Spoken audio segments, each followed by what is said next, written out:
Bom, o Macaé em Foco começando, bate-papo tradicional com meu amigo vereador Igor Sardinha.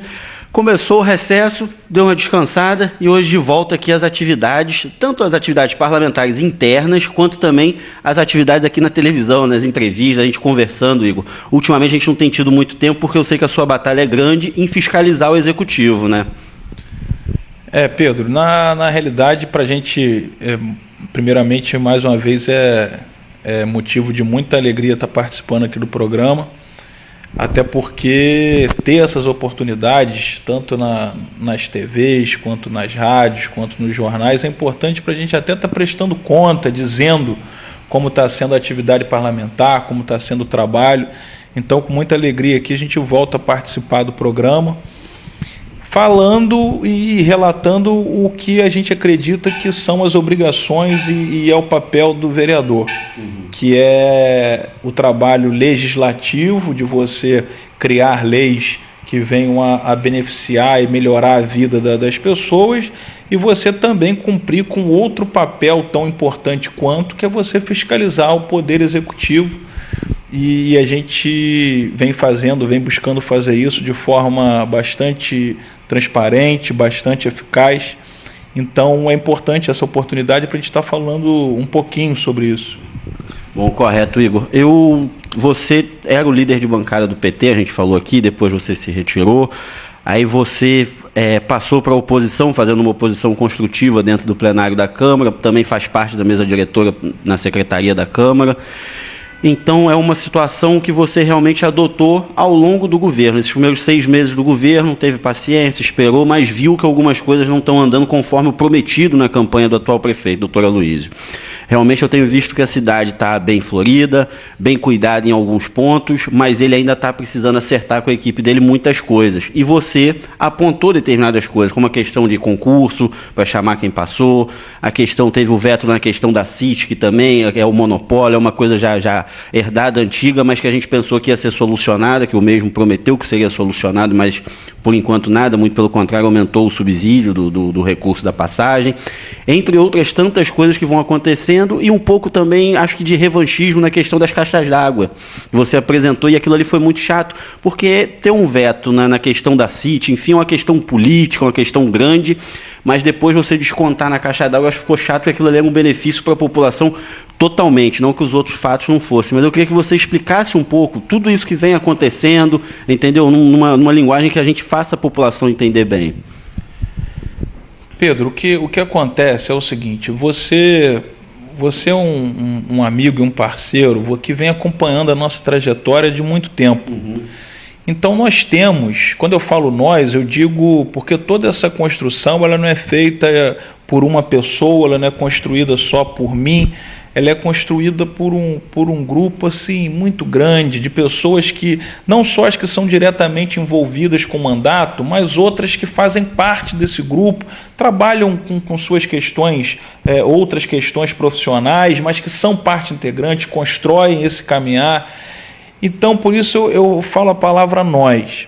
Nós, quando, desde o começo, desde a primeira oportunidade que tivemos como vereador na legislatura passada, substituindo outros vereadores, já que éramos suplentes, a gente sempre teve características muito claras.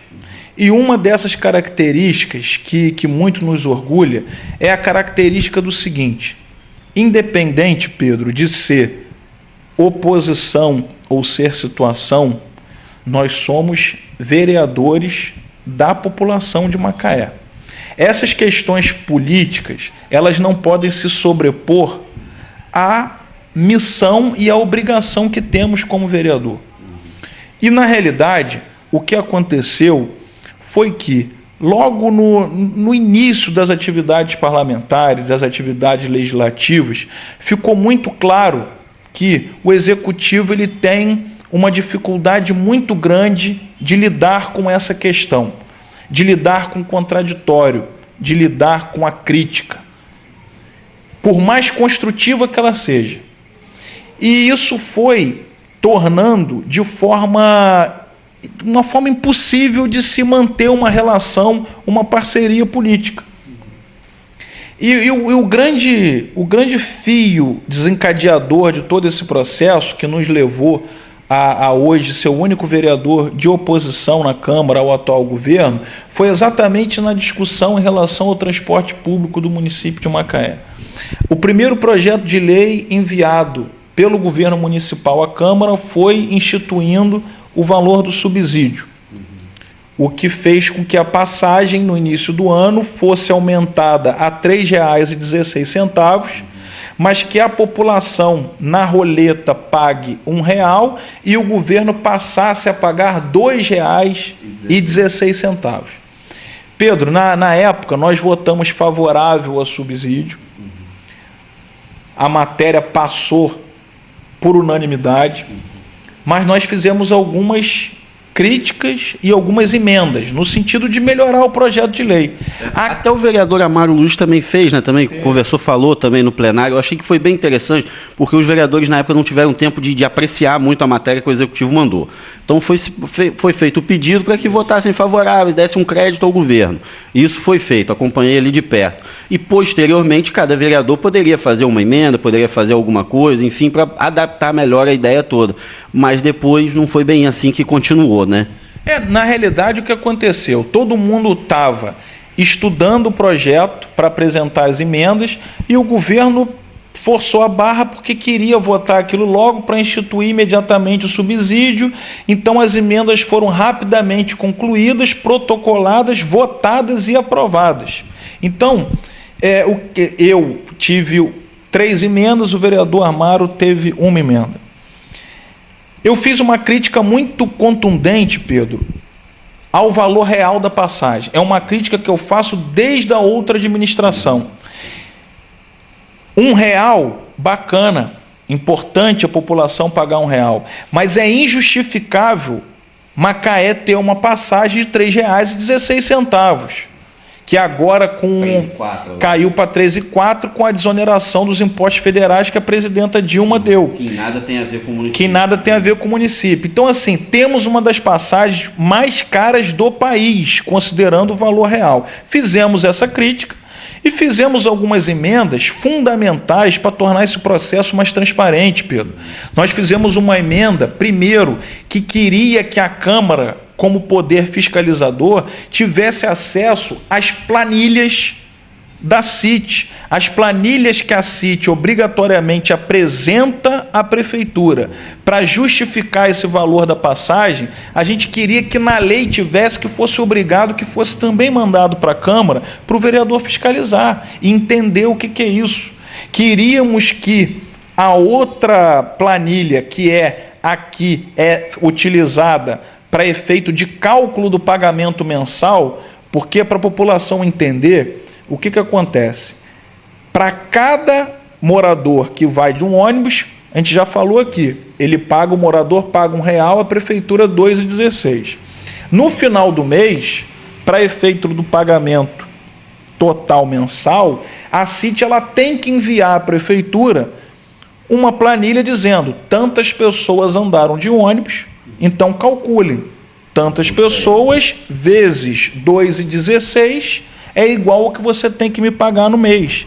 E eu fiz uma emenda para que esse documento que a CIT manda para a prefeitura também tivesse que ser enviado para a Câmara, para que a gente saber o que a CIT, qual a fatura que a CIT está apresentando. Está indo direito? Não está? Pedro, esse é o papel do vereador.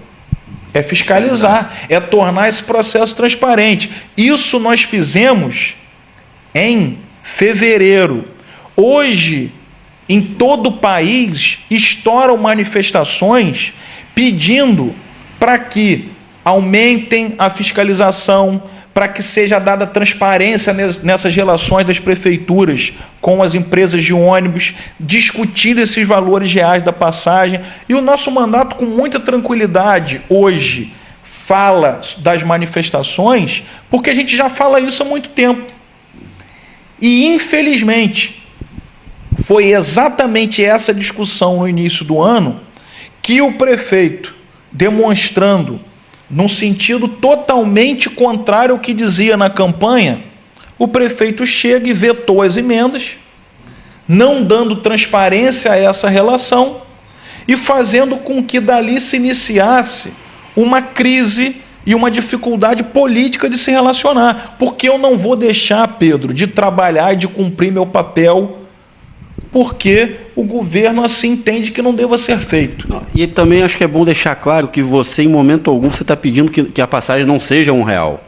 Não. Que mantenha-se o subsídio e tudo, só que tem que se explicar como é feito, para que é feito, a planilha para onde vai. Ô Pedro, o que eu quero é que o valor real seja justo, que vai ter. Vamos abrir essa planilha, que aí eu tenho certeza, Pedro, não tem como o preço da passagem de Macaé, o preço real, ser equivalente ao de São Paulo, uma das maiores cidades da América Latina, que a pessoa anda no ônibus quilômetros e mais quilômetros, e aqui em Macaé, numa cidade infinitamente menor, seja o mesmo valor. Está errado.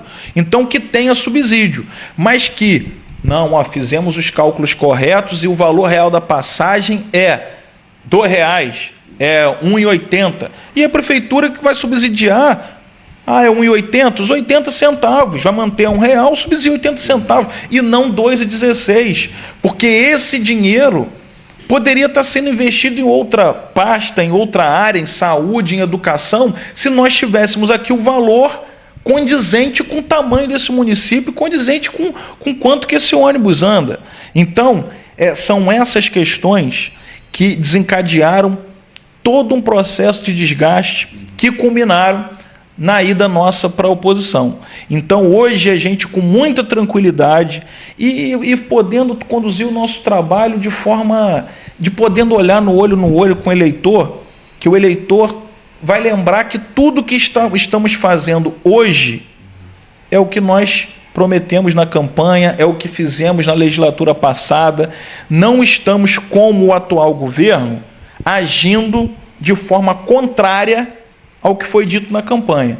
Estamos aí numa briga ferrenha por essa quebra do monopólio, que o prefeito, quando era candidato, disse que iria quebrar, e quando entra na contramão do processo, ao invés de quebrar, acaba dando a CIT até o transporte escolar.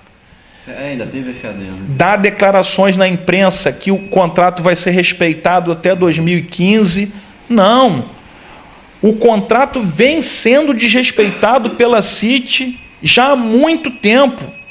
E se ela não vem cumprindo com a sua parte no contrato, ela vem dando, então, automaticamente o poder da prefeitura rescindir o contrato sem pagar multa, porque ela não está cumprindo. É diferente se as duas partes estão cumprindo e você quer rescindir, então você paga multa. Agora, se a outra parte não está cumprindo com o combinado, você pode rescindir sem pagar multa. Então, são essas brigas que a gente vem fazendo. Você tocou em inúmeros outros pontos aí que durante esse primeiro semestre também deixaram a gente extremamente triste e preocupado, Pedro, porque eu acredito que a luta política, ela não, volto a dizer, ela não pode se sobrepor ao que é melhor para a população. Então, a matéria é do vereador Igor, ele é de oposição, então é porque ele é de oposição que vai haver um veto? Você lembrou da matéria da caixa d'água. Pedro, Macaé viveu uma epidemia de dengue nesse ano de 2013. Foram milhares de casos. Nós fizemos uma lei, um projeto de lei, querendo que as lojas de material de construção passassem a ser obrigadas no município a vender a tampa da caixa d'água separado.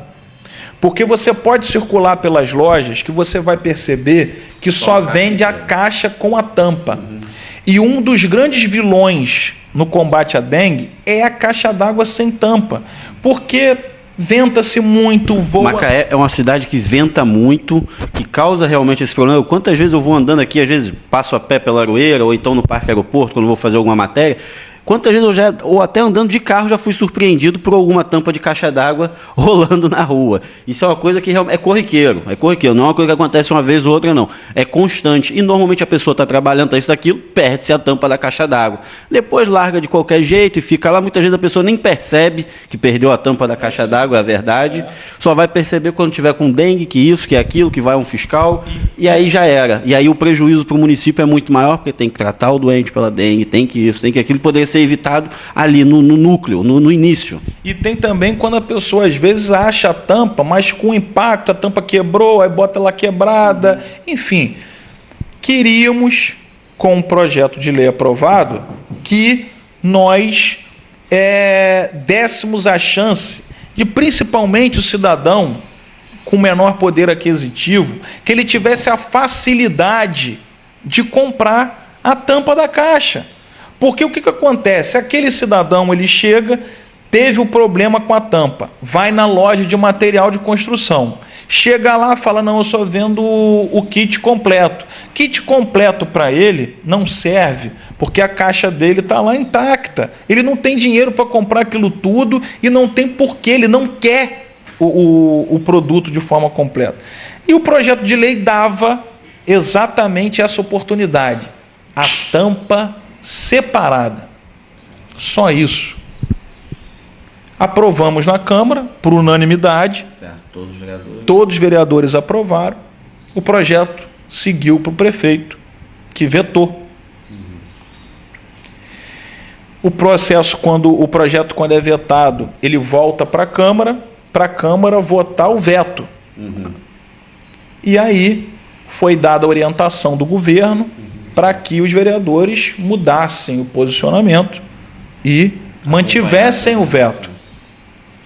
Nós explicamos, discursamos, fizemos uma leitura do parecer técnico da casa, jurídico, mostrando que tudo estava correto, que a lei poderia ser feita, mas a bancada preferiu seguir a orientação do prefeito e manter o veto. Hoje não temos condição de oferecer essa facilidade à população de maneira plena, assim como foi na lei dos bancos. Inclusive, essa lei dos bancos, o veto foi apreciado no mesmo dia. Quanto tempo a gente fala aqui da lei dos bancos, Pedro? Muito tempo, desde o governo anterior. Que, para quem não sabe, é o projeto que iria fazer com que os bancos do município abrissem as suas portas, não mais às 11, mas às 10 horas da manhã, para que de 10 às 11 entrasse no banco o idoso, gestante, portador de necessidade especial e mães com criança de colo. Exatamente esse público que hoje é obrigado a se submeter àquela fila mentirosa que é a fila preferencial, que é mais lenta do que a fila comum.